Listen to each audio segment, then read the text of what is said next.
for a little bit more weight, maybe closer to 47. Just what does that tell you as a trainer, being that they want a little bit more weight? Jose signed his contract on 144. They're asking for 147. Jose signed his contract on 144, but I believe now they're asking for 147. What's good, YouTube? It's your boy, Blue Blood Sports TV, back at y'all with another one. So, as you heard, well-renowned, two-time Trainer of the Year, future Hall of Famer, former world champion, Mexican superstar boxer turned trainer, Robert Garcia, as he states that undefeated two-division world champion, superstar boxer, Devin the Dream Haney, is asking for extra weight against his fighter, former unified junior welterweight world champion, Mexican superstar boxer, Jose Ramirez. They're going to fight May 2nd in New York City on a Friday in Times Square. And the fight was initially supposed to take place at 144 pounds, a catch weight 144 pounds. And now Robert Garcia is saying that Devin Haney and his team are asking for the fight to be a full-fledged welterweight, 147. Now, obviously, Devin Haney has a lot of detractors. He has a lot of naysayers, a lot of people that just simply don't like him. So, with that said, you're going to get a lot of people that state that Devin Haney is weight bullying, or Devin Haney simply can't make the weight, so on and so forth, right? So Devin Haney has a lot of detractors, a lot of people that just simply don't like him. So they're going to state that Devin Haney is struggling to make the weight. We already know Devin Haney was a big guy, big fighter. And Devin Haney is 26 years of age. So his body is reaching its limit. Not to mention, Devin Haney in October, should he beat Jose Ramirez, and Jose Ramirez himself said that he was struggling to make 140 pounds, right?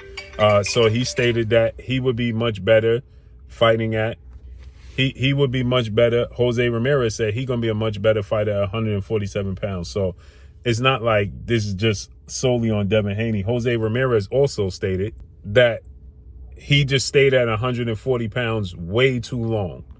And now his body was depleted and he needed to move up in weight. And now he's moving up in weight. And they see an opportunity, right? So what the complaint is from Robert Garcia is, Robert Garcia sees an opportunity. He feels like Devin Haney can't make the weight. He wants to keep him at 144 pounds. Because that's why he's saying they signed the contract for 144 pounds. And he's telling Jose Ramirez, listen, he can't make the weight. If you can make the weight, don't agree to move up the extra 3 pounds, right? Because he feels like it's going to handicap Devin Haney and force Devin Haney to stay at, 144 pounds. But his fighter is struggling also to make the weight. So I believe they're both struggling to make 144 pounds, right? It's ironic because Devin Haney only had 2 fights at 140 pounds. Regis Prograis and Ryan Garcia fight, right? And he's already outgrown the division. And Jose Ramirez, he was at 140, and he stated on multiple occasions that he stuck around 140 way too long, and that's why he started taking the losses, and that's how he started feeling the way he felt when he lost to Josh Taylor. Josh Taylor said the same thing, right? But anyway, like I said, Devin Haney is moving up to 147 anyway in October. This is a stopgap. No disrespect to Jose Ramirez, who's a former world champion, but this is supposed to be a stopgap for Devin Haney anyway. This is just for Devin Haney, after the whole debacle that took place with him and Ryan Garcia, for Devin Haney to, get back in the win column, get his feet back underneath him, get his confidence back, get back in the ring.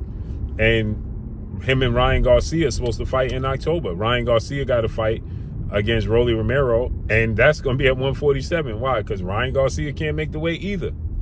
Okay, Ryan Garcia is struggling to make the weight as well. They're young and they're growing. And Rolly Ramirez just stated he's going to be a whole different fighter at 147. He been saying he wanted to go to 147 because he's going to be a whole different fighter at 147 than he was at 140 and 135. He said that he stayed at 135 and 140 way too long. And he was calling out the likes of Errol Spence a long time ago and saying that, hey, I can't do this weight, right? So I think that they all just simply have outgrown the division outside of Teofimo Lopez, who also is trying to get away from this division. But the only fight, the biggest fight that he can make was against Arnold Barboza, and that's at 140, so Tio is staying at 140. Tio's frame is actually bigger than theirs. He has a more muscular frame than all of them, but in between fights, Teofimo Lopez stays more in shape and close to weight than Devin Haney and Ryan Garcia and Rolly Romero. They blow up in weight. Tio don't. He's committed to staying low in weight. Anytime you see Teofimo Lopez, he's never blowing up in weight. He's always in shape. He stays in the gym. So he don't allow himself to blow up in between fights to have to lose that weight. But the rest of them, bigger, they allowed it. They enjoy the fruits of their labor in between fights, and they blow up in weight.